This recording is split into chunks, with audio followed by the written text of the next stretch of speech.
Mhm. Well, isn't this the problem when people start talking about religion in terms of blood? How can you have Jewish blood if it's meant to be a religion, or Muslim blood? If I can become a Muslim tonight, then Barbara Ali could stop being a Muslim tomorrow. You know, it's just faith, isn't it? Mhm. No, I think he's coming from more a cultural standpoint than actually a religious standpoint. I know. No, Ryan, I get exactly what you're saying, but I'm just trying to come back with what some of the questions people might have about that kind of talk. It's maybe enhanced, maybe seen as a kind of a nationalism. I think that the problem with the situation in the Middle East is that a religion was turned into a nationalist movement about blood and being perceived as a race rather than a religion, which is why in the West Bank you've got roads and houses and buses, and I've seen them, which are for Jews only. Not in terms of a religious sense, but someone of Jewish, in their terms, blood. And that's wrong.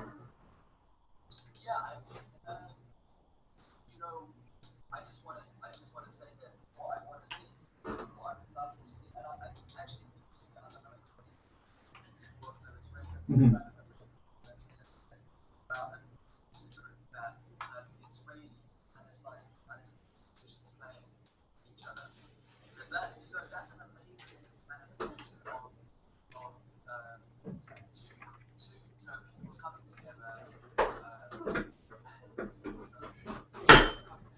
Mm-hmm.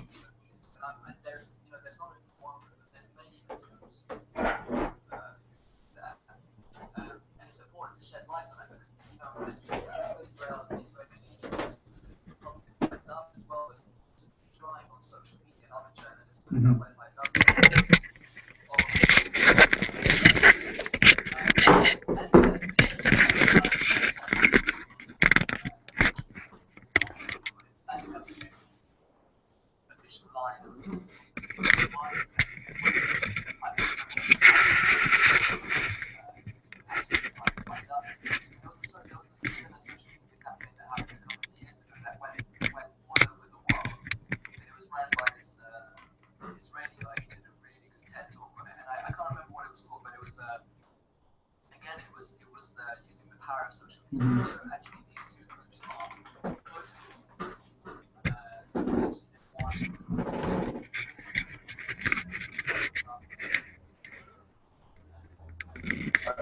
Right, I have no doubt there are people like that, but from what I've read during the recent conflict, 90% of the Israeli public backed the incursion, the so-called Operation Defensive Shield in Gaza. If you have 90% of the population agreeing with that butchery, it's going to be very hard for the 10% of the good people that you're talking about to make their voices heard. In terms of the let's all sit together and play music, when I one of my visits to Palestine, I spoke to a local activist who said of these such projects where they get 5 Israelis and 5 Palestinians and send them off on holiday and they all get on really well. He said, look, we being occupied by an aggressor. You wouldn't have put 200 years ago in America, if you put black slaves and slave owners together and make a little band, it'd be laughable because it's an occupying aggressive force against the occupied. That would be, although I'm all for us living together in peace, but peace comes with justice. And until there is justice between for everyone in the land of Palestine, Israel, where everyone can live equally, then things like playing together in a band will just kind of be like a normalization of the situation.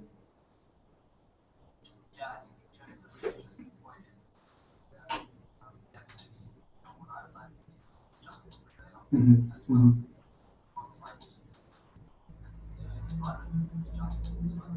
Mhm, mhm.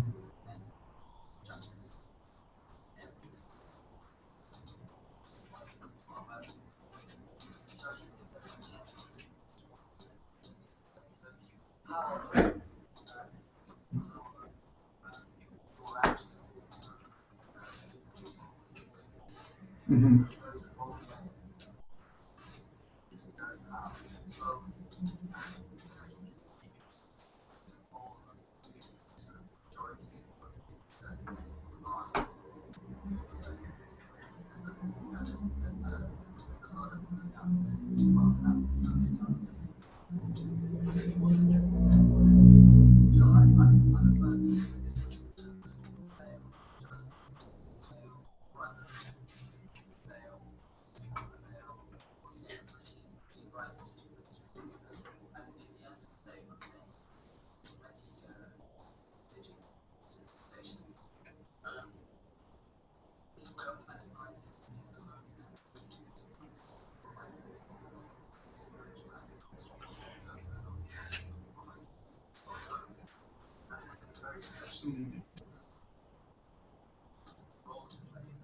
Mhm.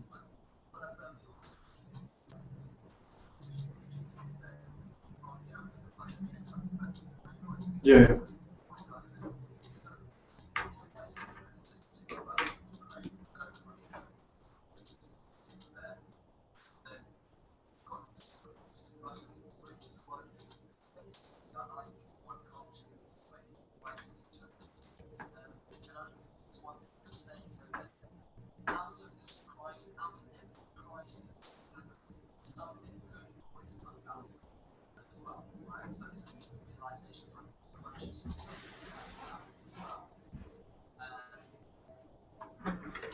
Yeah.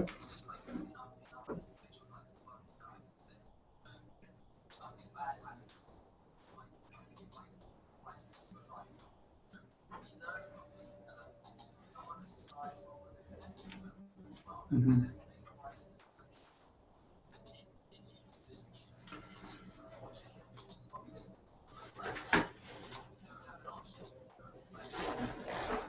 So much crisis that something has to shift, something has to push. I think a good example of that, for example, was um, the economic crisis, for example. A few years ago, it made the world, prick up its ears and say, there was quotes from world leaders and actions as well saying, wait a minute, we've got to work. This is a global situation. We need a global solution to a global problem.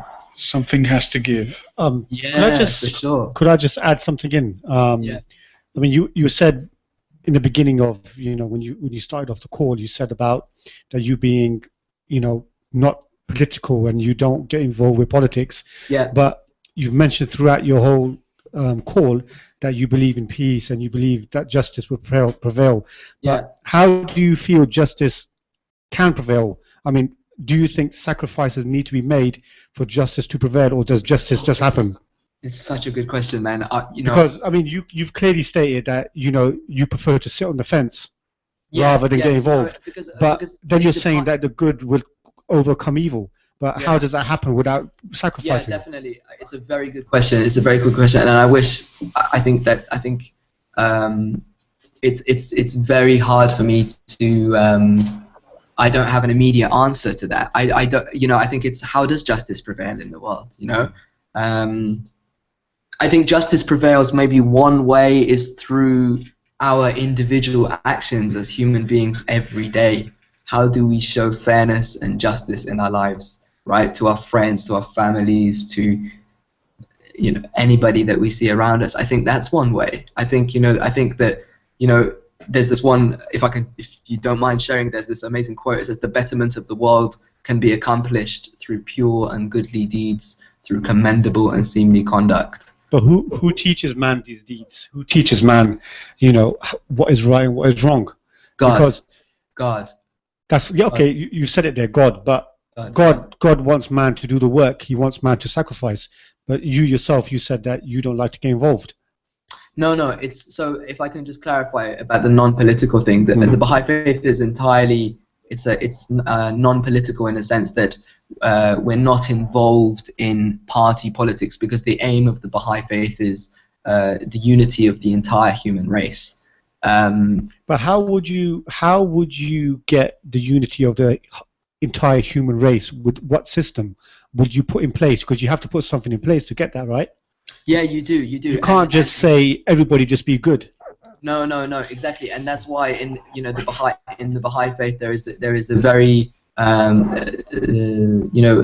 founder of the Baha'i faith put down laws and ordinances in which to build this new world that the world is moving towards gradually.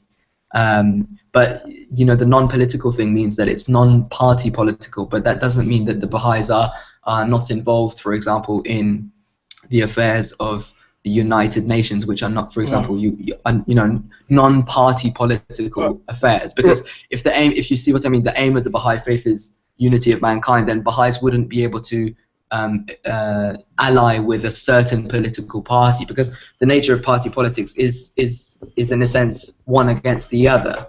Well, so, Ryan, if you see me getting beaten up, bro, I hope you will jump in. That's all I'm going to say on that one. Man, that's, of course. If I come to Latvia, because I don't want it to. It's very important not to be misrepresented that it's non-party political, right? So we don't get involved.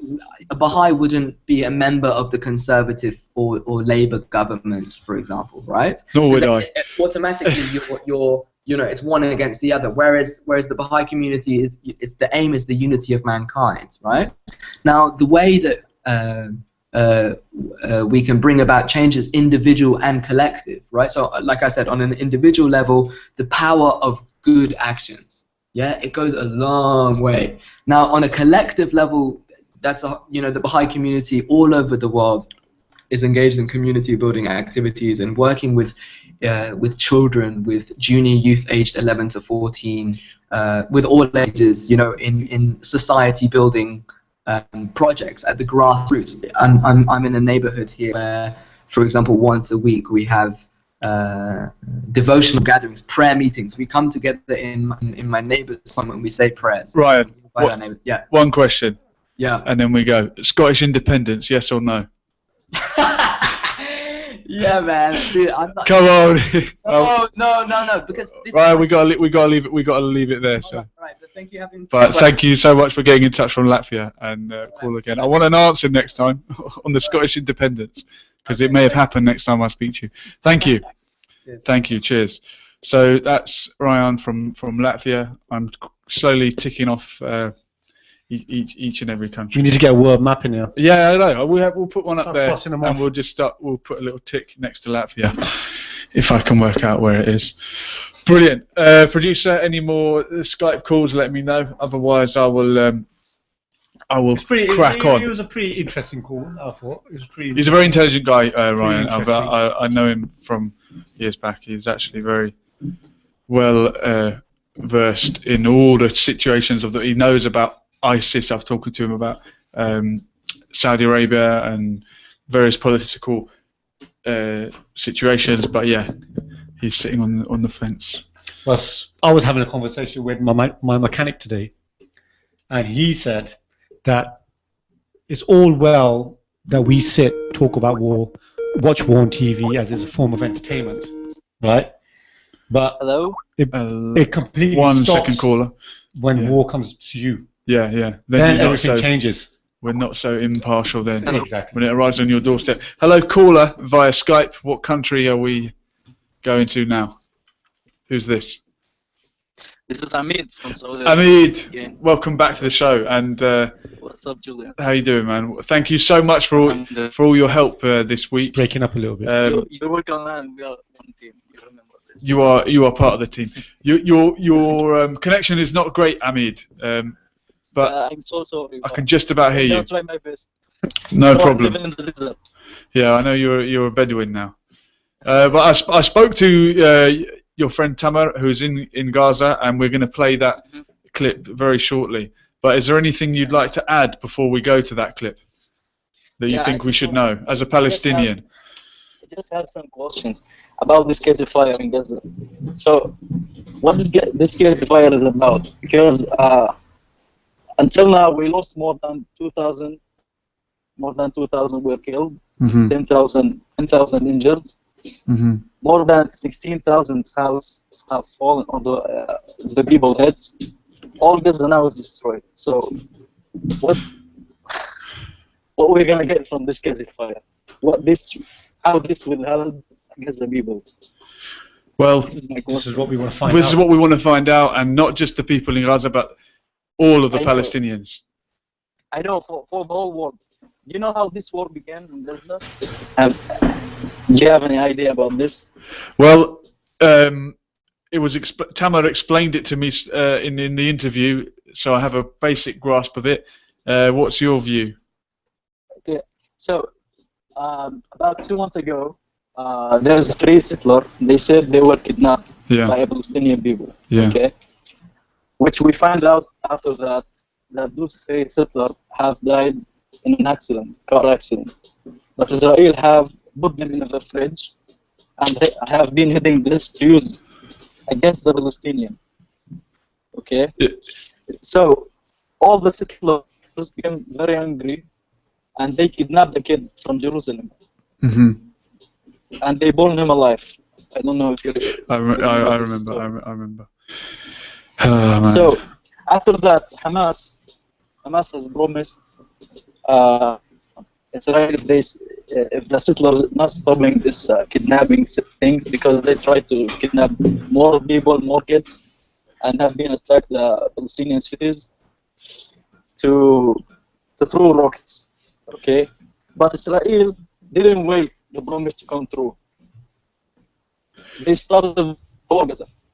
They have been doing all this just to destroy Gaza, because they know all the resistance inside Gaza is coming stronger and stronger, and they have some issues to fight them. And as we saw, Gaza lost more than 2,000 and 10,000 injured. Most of them are legs cutting, arms cutting. So they destroyed everything. And Palestinian lives were lost in the West Bank also before. Exactly. Is that correct? Yeah, it's not just in Gaza, in all of occupied Palestine. I think in the incursion that happened following the kidnapping, I think 10 Palestinians were killed in the West Bank. In the West Bank, exactly, in Ramallah and in Nablus. Yeah. So even the war economic there in Nablus and the West Bank have stopped because of this. Yeah. Look, Hamid, we're going to play the clip now from your good friend Tamar. So listen now, and if there's anything you think we should add, just give us a call back. All right. Thank you very much for getting in touch, friend of the show. No, it's all right. The landline was perfect last time, but Skype is difficult. But we're going to play the clip now. And this is Hamid. It's thanks to you that we've got this account from someone living in Gaza. So look, yeah, have a listen, and we'll be in touch. All right. Thank you very much for calling. Good night. Thank you. Good night. That's Hamid, Palestinian from Nablus in the West Bank, who I met 3 years ago, and he's been a good friend ever since. So we're going to play the recording now of my interview with Tamar Ajrami, a journalist in Gaza, and he'll explain a little bit about the backdrop to it. Tamar. Assalamu alaikum. How are you doing? Yeah, I'm doing well. Thank you. Alhamdulillah. Thank you so much for agreeing to speak to me on this. I can't tell you how much of an honor it is to be speaking to you. Oh, thanks a lot. You're most welcome. Thank you. It really kind of struck me when I wanted to arrange this interview, and I realized that we take for granted our electricity and we can just pick up the phone and call anyone, but at night time there's no electricity where you guys are because of the situation. To be honest, I think a lot of people listening won't really understand the situation. Obviously, you're living there, you've seen it. What started the problem this time round? We think this war, it just, Israel attack at all. The issue started from that time when the Israeli government, announced to the globe that the Palestinian kidnapped, the 3 Israelis. It was very, wrong. Wasn't correct. So at that time, the Palestinian government was, established. No, I mean the new government. So Israel wants to break down this, agreement between the unity government. Okay, Fatah and Hamas made a unity government. Is that correct? Yeah, that's it. So and this is a problem for Israel. Yeah, this is a very big problem for Israel. So Israel at that time wanted to break this unity between the Palestinian nations, especially between Fatah and Hamas, and between West Bank and Gaza. So Israel wants this regulation to be in this time. And for those that might not know, Fatah control the West Bank and Gaza is controlled by Hamas. Is that correct? Yeah, that's correct. Okay. You can say that. Okay. Yeah. But it was something that occurred in the West Bank that was blamed on Hamas. The kidnapping. You mean Palestinian side? When the settlers were kidnapped in the West Bank, it was blamed on Hamas. Yeah. And that turned out to not be true. Yeah, and that was a lie, I believe. Yeah, it was very wrong. It was very big, lie. Yeah, sure. Well, go ahead. So from that time, they made incursions and kidnapped. I think the Israelis took 700 prisoners, something like that. Yeah, that's correct. Okay. Even they, detained, some Palestinians who were released, in the 2012. Okay, under the prisoner release. Yeah, it's like they returned them back to the prisons. Okay. After the 2012 release. And this sparked the reaction and rocket fire from Gaza. Not exactly, but Israel attacked, Gaza. Okay. Weapons, Israel used heavy fighters, F-16. So Israel started to attack, some places in the buffer zones. Then the war started, the resistance here, it's like defense against the Israeli attack. So the resistance. Sorry for interrupting, but the resistance in Gaza is not just Hamas; it's other factions as well. Is that correct? Yeah, that's correct. I've seen even a lot of pictures I've seen coming from Gaza. Some of the martyrs are draped in the green Hamas flag. Some are draped in the yellow Fatah flag, and there must be Islamic Jihad as well. Are all of the factions united together in this resistance? Yeah, exactly. Yeah, that's correct.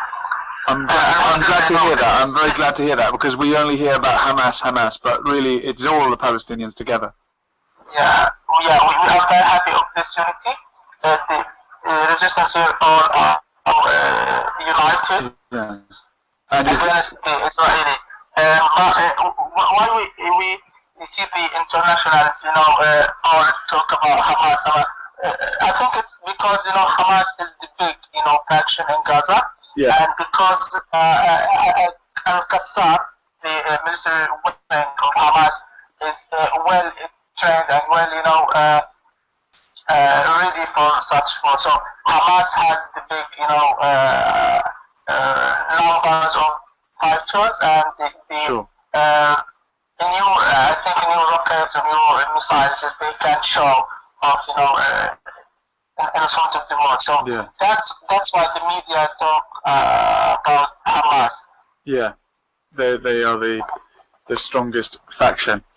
Another question that comes to mind is the other resistance movements. For example, in occupied Lebanon, in the south of Lebanon, Hezbollah, who have been unfortunately busy elsewhere, were they quiet on the issue? Did the Palestinians feel let down by them? What is the feeling in Gaza and Palestine in general towards, for example, Hezbollah? Okay. Actually, we got upset about what the Hezbollah did by keeping silent. As a person from Gaza, you expected more from them. Yeah, exactly. Yeah, from Hezbollah to at least to say something. Yeah. Is it because they have been dragged into the conflict in Syria that they can't say anything, or that they didn't want to get involved? Yeah, I think so, yeah. That's right. So the conflict in Syria is proving a good opportunity for the Israelis, I guess. Yeah. It's keeping the Arabs and the Muslims divided against each other. Yeah, exactly, yeah. Yeah, that's correct. Yeah, okay. Right, so how was life during those, was it 4 or 5 weeks of the onslaught? How did people go about their daily business? Most of the families, I mean, in the buffer zones and nearby the border, all the families left to shelters, UN schools and some relatives, friends' houses, and even the midtown in Gaza was under restrictions in movement, because Israeli aircraft attacks at any part in Gaza, attacks cars, motorcycles, any building in Gaza, so it was very restricted. Most of the traders, shops was under the blockage, and was restricted to move, and even to do any business at that. Yeah. Okay. So after much loss, I mean 2,000 lives.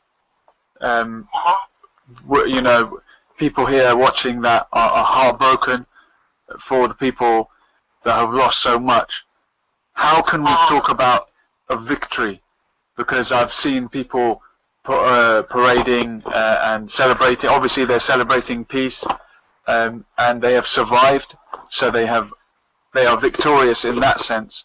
But what have they actually won? Have any demands been met? What does this ceasefire mean for the Palestinians? Actually, it's heartbreaking. It's a loss. Actually, we lost 2,000 Palestinians in Gaza, and we have around 11,000 injured. Yeah. So it's a loss actually, but the victory in Gaza comes from how Palestinians live under blockade. And with little, resources, they made the Israeli plan failed in front of Gaza borders. Yeah. The Israeli government with this big, trained military forces didn't, go for their plan. So I think this is the first, issue or the matter to talk about in this victory. And also, the second thing is that the Palestinian resistance, for the first time, they got to go behind the Israeli forces and directly attack the Israeli forces, and succeeded in killing some of the Israeli soldiers who entered Gaza in the buffer zone. Yeah, I think the resistance killed over 60 soldiers. Is that correct? Yeah. And they managed to. So they managed to enter 1948 Palestine, so-called Israeli territory. Exactly. Yeah. During the ground invasion. I mean, it's incredible when you look at how many were killed on both sides. Or more, let's say 99% of the fatalities on the Israeli side were combatants, were soldiers. Whereas on the other side, it was the complete opposite. Yeah, the complete opposite. Yeah. What about? You can put this under victory. Yeah. So that is the victory that we can take from it. Yeah. Okay. Understood. That's right. Another question we had for you was: are the borders now open? The blockade on Gaza, the siege, which has been going on since 2006, 2007, which restricts what can come in and what can go out, and puts every Palestinian on a diet controlled by Israel. What is the situation now? Are the borders more open? Are goods going to be flowing through? Can I travel to Gaza? Can I come through Rafah? What's the situation? Yeah, actually, the blockade is still going on. Nothing is new to say that there is release in the blockade. But nowadays the borders with Israel are open in some hours. For the humanitarian aids to enter Gaza. Okay. Yeah, for Rafah border, it is still closed in front of the passengers coming into Gaza or passengers leaving Gaza Strip. So no one traveling from Egypt to Gaza? It depends on who's traveling to Gaza from Egypt. Okay. For example, today morning, organization of human coalition. Yeah. Individuals, it's not that easy for them to enter Gaza.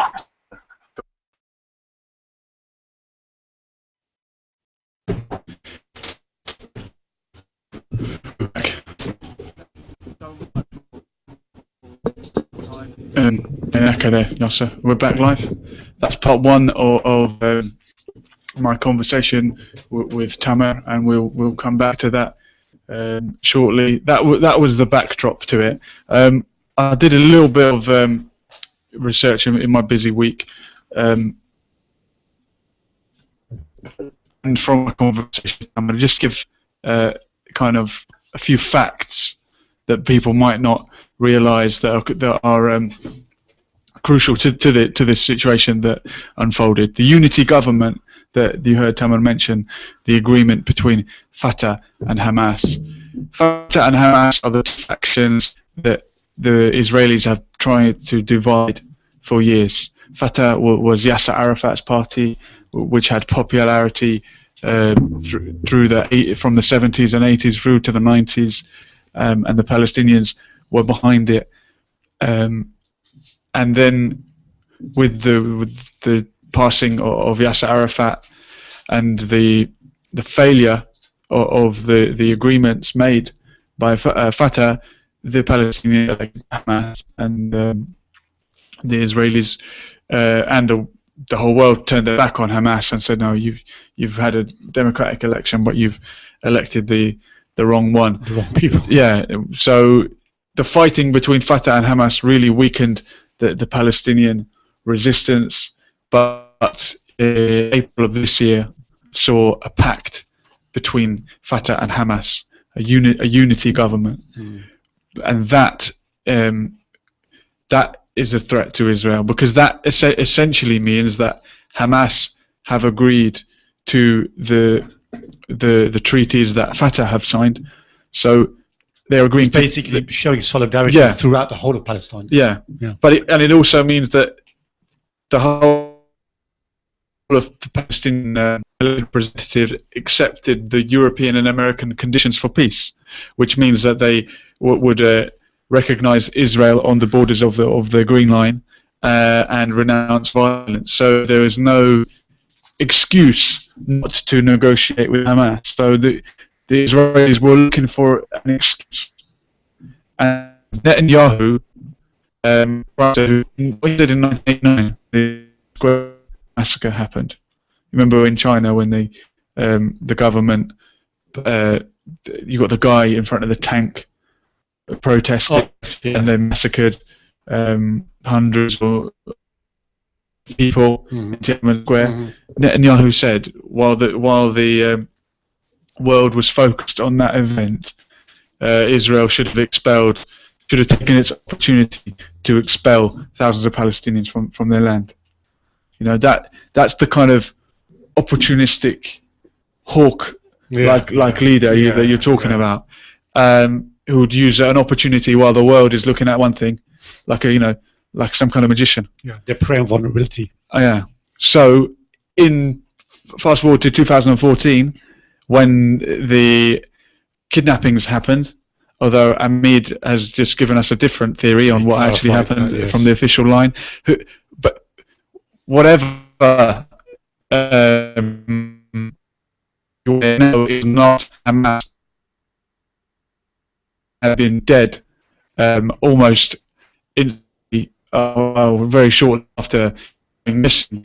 But when the children did go missing, the Israeli government used this as an opportunity to flip the West Bank upside down, to go after Hamas, and they just creating an excuse. Something that they arrested 700 people and killed 10 and blew up 2 houses searching for 3 kids that have gone missing. I say kids, one of them was 19. That's an adult. Known for a long time, you know, they'll kill so many. So they used that opportunity to provoke a reaction. And Tamar mentioned in an interview that for a long time Hamas held back.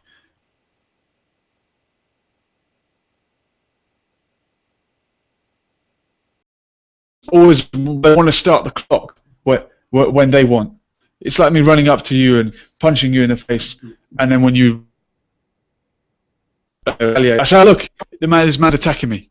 So I mean, that's just a little bit of information that I think we needed to look at. The other opportunistic moment, can you remember, Barbara? I'll put you on the spot.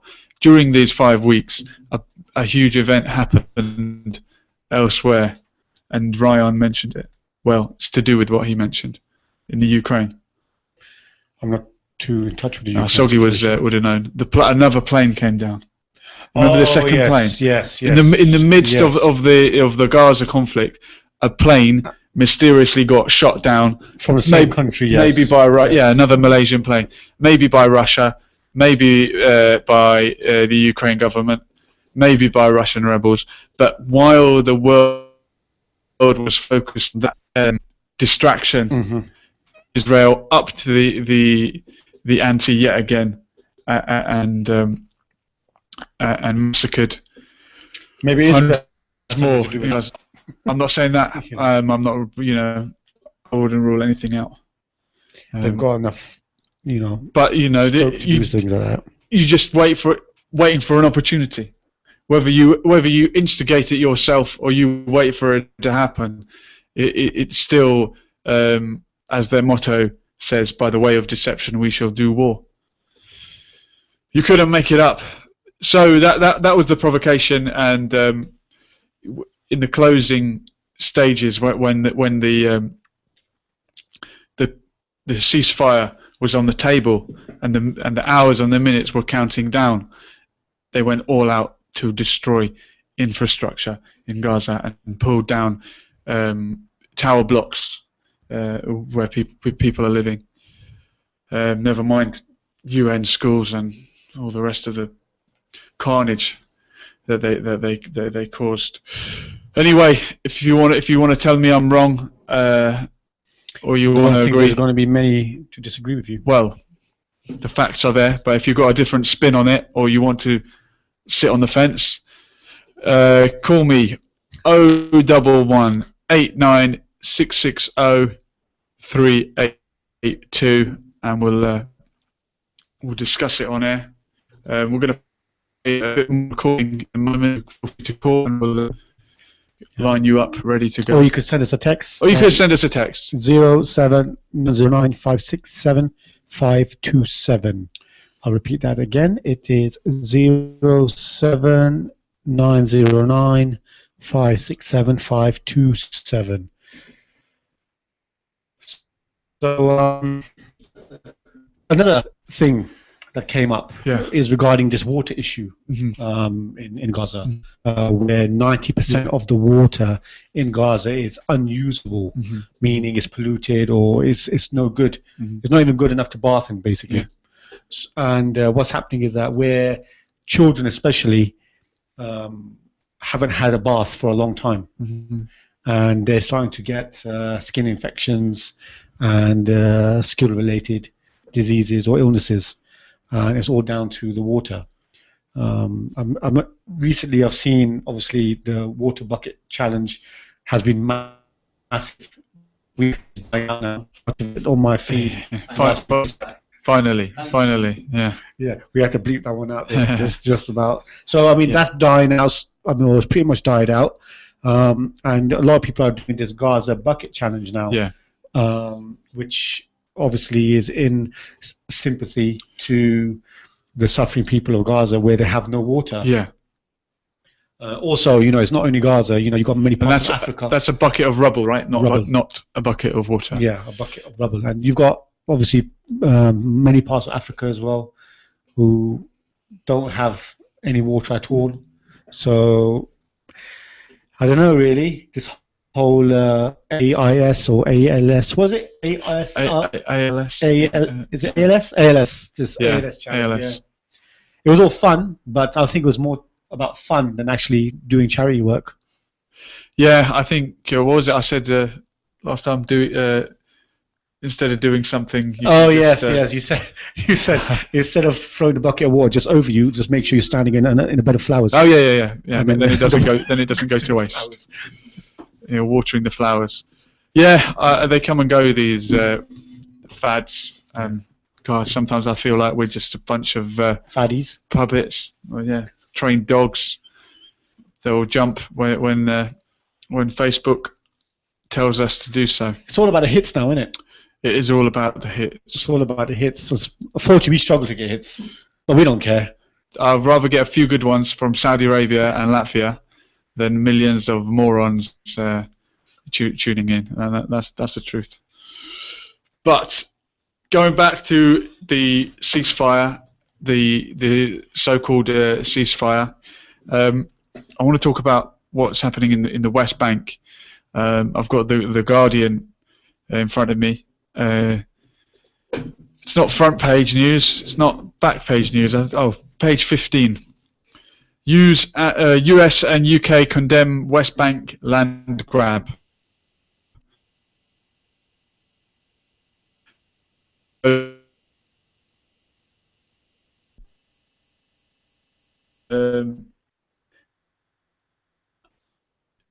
Claiming or seizing 1,000 acres of land, nearly 400 hectares, 1,000 acres at Gavot near Bethlehem. I mean, it's hard to understand, but I remember the first time visit with Jamal and we were in Bethlehem, taking a taxi up around some kind of like the side of a valley, and we looked out onto the horizon, and you see all these white buildings dotted across the landscape, and the taxi driver was explaining to me, yes, these are settlements, and you don't see them a lot on the news. You might see a map of where they are if you follow Palestinian politics, but I could see the landscape dotted with these settlements, which it's housing for Jewish people only, with roads that lead to them for Jewish people only. And so only Jewish area, basically. Yeah, so it's like going through Compton or something like that. Well, it's like going through South Africa when there was areas for only white people. This is not ghettos where people are forced to live. These are mansions where the land's been taken. The land's been taken, and you talk about the 90% of the water in Gaza not being fit to drink. The settlements built in the West Bank have swimming pools. Imagine. Yeah. And these are illegal under international law, and I think people don't understand. And I've even had friends who do follow the situation in Palestine and are kind of sitting on the fence, cheering people on. Say, oh well, you know, what do they talk about? Palestine do have this bit. They have the West Bank and they have Gaza. The West Bank is being wiped off the map. Palestine it's vanishing. Disintegrating. It's disintegrating because exactly the Israelis are creating these towns and villages for their citizens, and Jewish citizens at that only, not Jewish religion, of the Jewish race.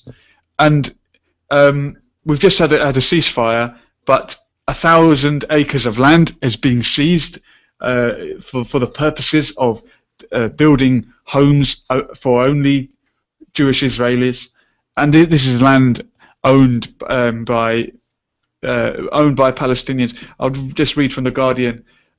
Israel's economics minister Naftali Bennett, who visited Gush Etzion settlement in the occupied West Bank on Monday, applauded Sunday's decision as an appropriate Zionist response to murder. So, yeah, again, it's looking for the excuse of how can we find a reason to extract punishment on the Palestinian people, collective punishment. The direct link between the murder of the 3 students, which shocked Israeli society, and the announcement suggests the move was designed as a punitive measure. Just stopping you there. I actually read somewhere that those 3 Israelis that supposedly got killed by Palestinians were actually soldiers. Okay. Every whether they died from Palestinian hands or a car crash, that's irrelevant. But were they actually soldiers who actually were actively, you know, on duty? Well, look, you know, but they were obviously on the day off then at that point. I take your point, Barbara. Every Israeli serves in the Israeli Defense Forces from the age of 18 or something. From the age of 18. Apart from the heroes that refuse to do it and are imprisoned for it, and there is a group now called Breaking the Silence, which is former Israeli soldiers who are speaking out about the atrocities, and those that have refused on moral grounds to put on the uniform. They are the true heroes. They are among the 10% that Ryan talked about, or I think it might be 1%. It doesn't matter if it's 0.1%. These are the good people who are rightly so refusing to serve in the occupation. It's the world's longest occupation. Those were the individuals that refused to sit on the fence. They actually made a stance. They actually sacrificed, because for them to not do it has consequences, and they have to face those consequences now. You know, I think. Well, doing right has consequences, isn't it? Yes. Sitting on a fence does have consequences. Well, it does when you're the last one there and they come for you. Well, what I find with fence sitters is that when the dust settles, they'll just go wherever, because they never really were biased towards anything. I've just had a update from Amid on this subject. Israelis are not allowed to enter university until they've done 2 years in the Israeli Defense Forces. So there you go. Were they soldiers? Were they not? Because there was an image circulating with them actually in uniform. I mean, look, of them in uniform and mocking some Palestinian kids. But you know, Lee Rigby was a soldier.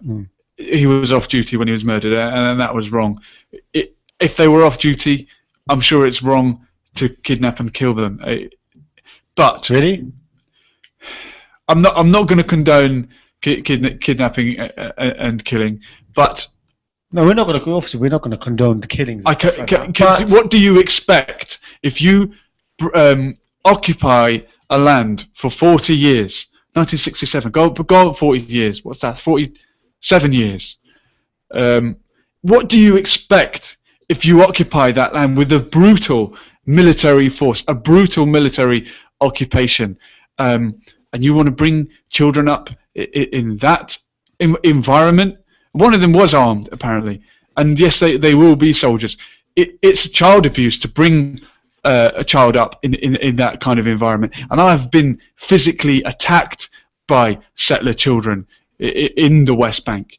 I've had stones thrown at me by them. They're obviously brought up and brainwashed to hate anyone who's not of their race. So, are you surprised that? Did you record it? Do you know what? There is footage of it. Yes, and I tried to for a few seconds, and then I saw a soldier and thought, rather than run. I just the guy. I said, "Why are you throwing stones at me?" And then I reported the incident to a soldier at the checkpoint. They looked religious. They didn't act it, I must say. When all the religions tell us to treat others as we would expect to be treated, they certainly didn't do that. And I reported the incident to a soldier at a checkpoint, and he said, "Oh, this doesn't." While we went to do that, someone else was complaining of the exact same harassment, and he was denying it, saying, "No, it doesn't happen."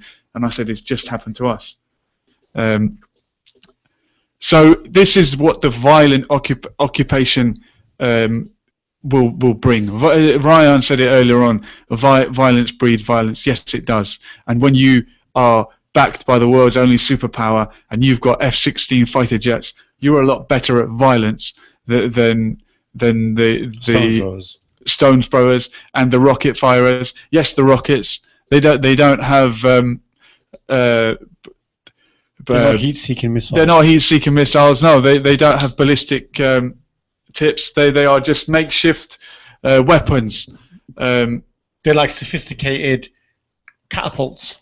You could say that. And if you want to talk David and Goliath, that's definitely the analogy that. Is it true that there's no missiles that actually land in Israel anyway, because they have this dome apparently? The Iron Dome, and they just hit the Iron Dome. Look, Israel does have Iron Dome, Iron Dome. So it's not a conspiracy then. There is an actual Iron Dome. Iron Dome is the name for a system which tracks any missile heading towards Gaza and can then can be shot out of the air. Okay, and the sophisticated Israelis have that technology. However, they didn't have it in December 2008 to January 2009 during Operation Cast Lead, when the rockets killed about 4 or 5 Palestinians. And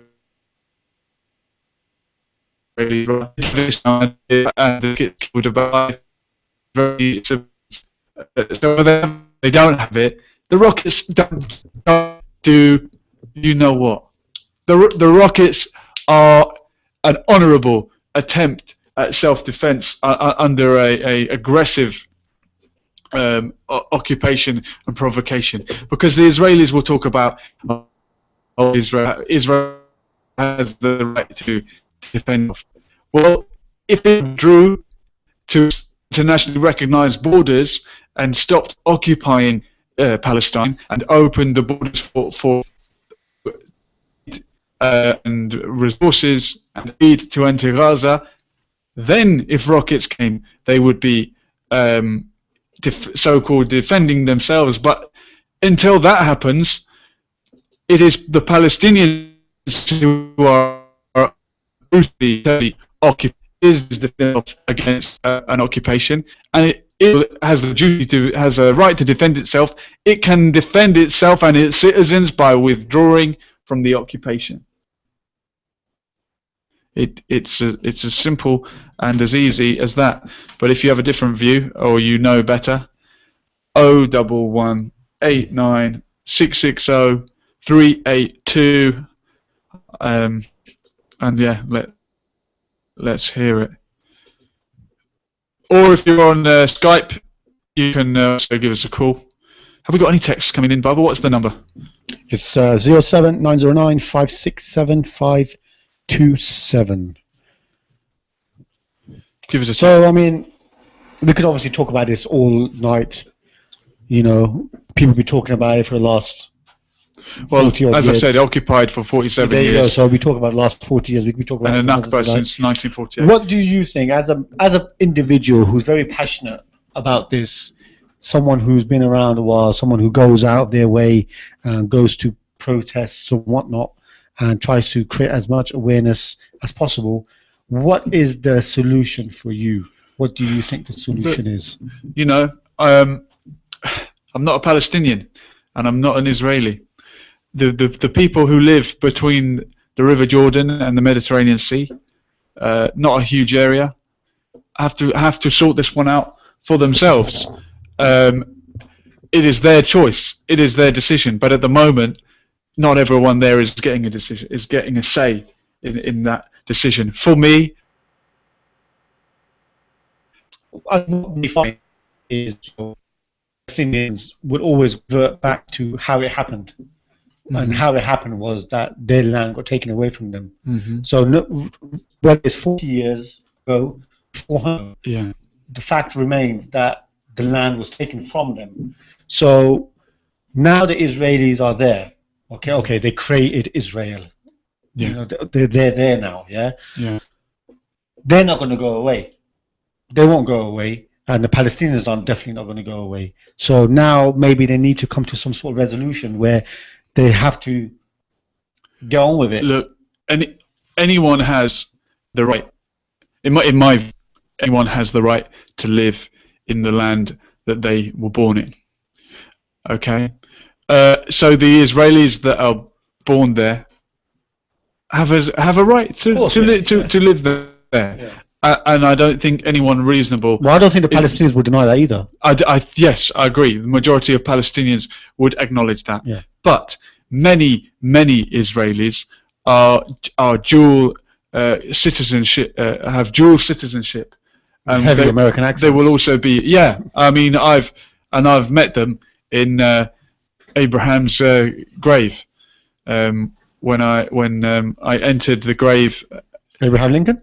Not that one, a different one. Prophet Ibrahim alayhi salam. Okay. The grave site is split down the middle between Muslim and Jewish, and having entered the masjid and seen it from the Muslim side, we went to enter the Jewish section. Myself and Jamal, who was traveling with me, and we were questioned about our religion. And I proudly stated that I don't follow any religion, and I was let through, as was a friend with me who was Christian. They asked Jamal, "What religion are you?" He said, "Muslim," and they grabbed him.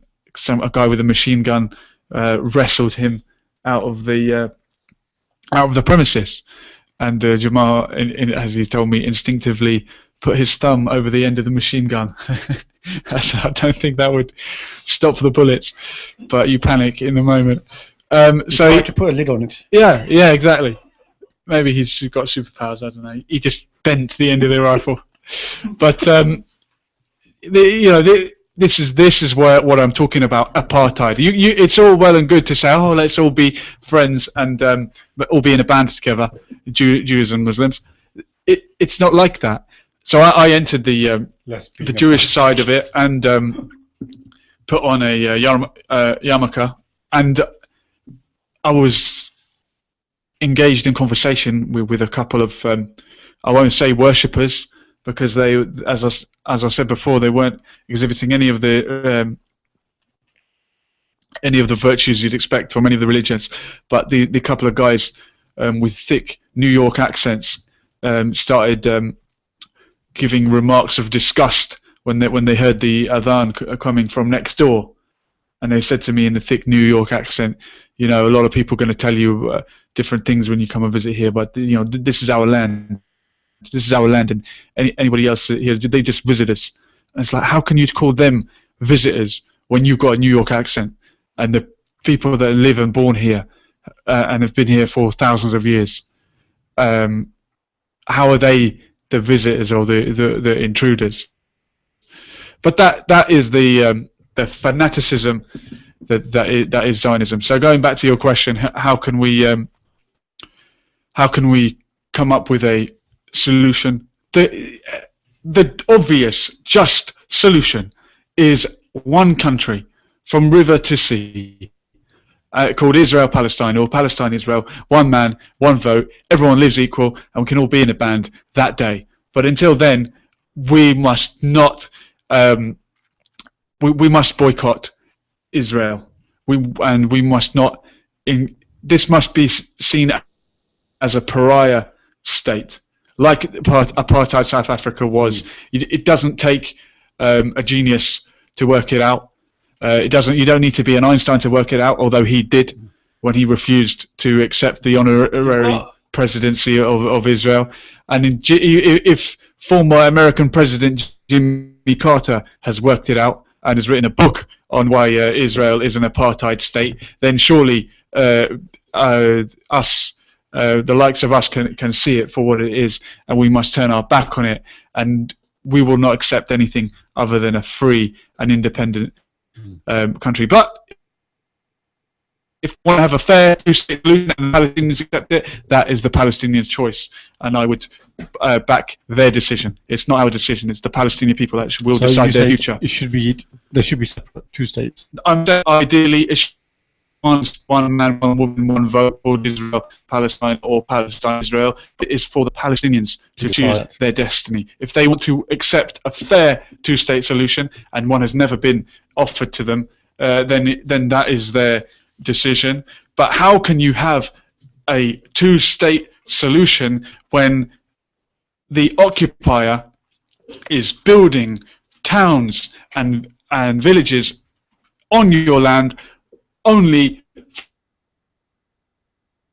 for the other people, only for the occupier?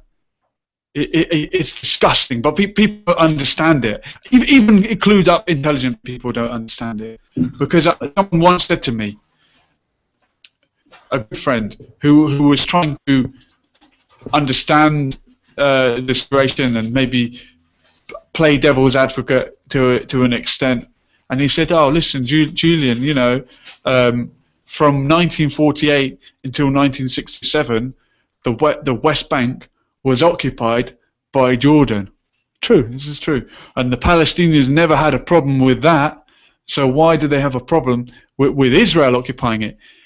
I could understand that this guy had obviously heard a little bit of Zionist propaganda, and he wanted to get my answer to it. From 1967 to 1948, when Jordan occupied the bank and building towns and villages for people from Jordan only, on the contrary, the majority of people in Jordan are actually descended from people that were out of Palestine in 1948 anyway, but that's a different story. This occupation of the West Bank and East Jerusalem and the Gaza Strip has gone on, as we said, for 47 years, and until that stops, it is any rocket, any form of defiance and resistance, whether violent or non-violent, it is the Palestinians who are defending themselves, and it is the obligation of Israel to protect their citizens who have the right to live in peace in the land that they were born in, if they don't pick up a weapon and perpetuate the illegal occupation. They have the right to live in peace, but until the occupation is over, there is no justice, and no justice, no peace. Right. Two more things I just want to add to that. Anything. before we call it a night. Anything goes. Because, you know, we can go on all night talking about this subject. The question I posed was, or I'm going to pose to you, is that many Arab nations or Muslim countries do not recognize Israel as a nation. Correct? Well, the majority have accepted peace treaties with Israel. Okay, peace treaties, but do they recognize the governments that don't are Iran and Syria, and that may explain why Iran and Syria are lined up for the next U.S. invasion. But isn't countries like Saudi Arabia, they don't recognize Israel as a... Saudi Arabia is Israel's best friend. Whether they pay lip service to the we don't. Yeah, no. I want to say what is actually said. I'm not saying what is done. I'm saying what is said. Sure. So the majority of Arab nations do not recognize Israel as a state. Yes. You could say that, but in reality, that's not the case. I know. Reality is. I accept the point. So, the gentleman that you spoke to, how do Palestinians feel about the other Arab nations? Do they abandon? I mean, what is their take on the outside world? Do Palestinians feel abandoned? That's it. Well, you know what? Let's roll the next clip from Tamar, and we'll because he addresses that point, and then we'll finish with that. Okay, and that will answer your question. Yeah. One of the victories that I noted was the extension to the fishing zone. Yeah, and somehow, this is temporary according to the agreement. This matter, I mean, the fishing, area will be discussed after a month of this ceasefire, as well as the airport and the seaport in Gaza. In 2002, the Israeli, Israeli aircraft attacked the airport and completely destroyed the airport. For the seaport, we used to have the start for the seaport, but at that time it stopped. Yeah. I think for the financial problems, something like that. Well, it's just something else on a long list of human rights atrocities exactly. on the Palestinians. Yeah. But it's important to mention it. We blame the globe, and we blame Arab, and we blame the human rights organizations. Yeah. Let me share something with you. Go ahead. So for me, as a Palestinian lives in Gaza, I have very bad experience, in traveling. Yeah. I have detained in the Rafah border. Yeah. I lost 3 chances to work in international organizations in Malaysia and Singapore and Jordan. Yeah. Yeah, one of them is Red R UK. Okay. Based in Jordan. Yeah. Even last week, I lost no chance to go abroad. Nowadays, I got the invitation to go to Jordan, but I'm not sure if I can live or not, because it depends on the local. One more thing is I got engaged in 23 of March. Congratulations. March. Yeah. Elf Mabruk. Allah barik fik. So I expect my uncles from Sweden and Texas, US, to come down to Gaza. Yeah. But till now, we keep postponing the wedding, date. So it's very bad experience actually, and even my friends, uncles from Germany, Cyprus, they can't come down to Gaza. So till now, we have this issue. I mean, the blocked, borders with Gaza's borders with Israel and Egypt.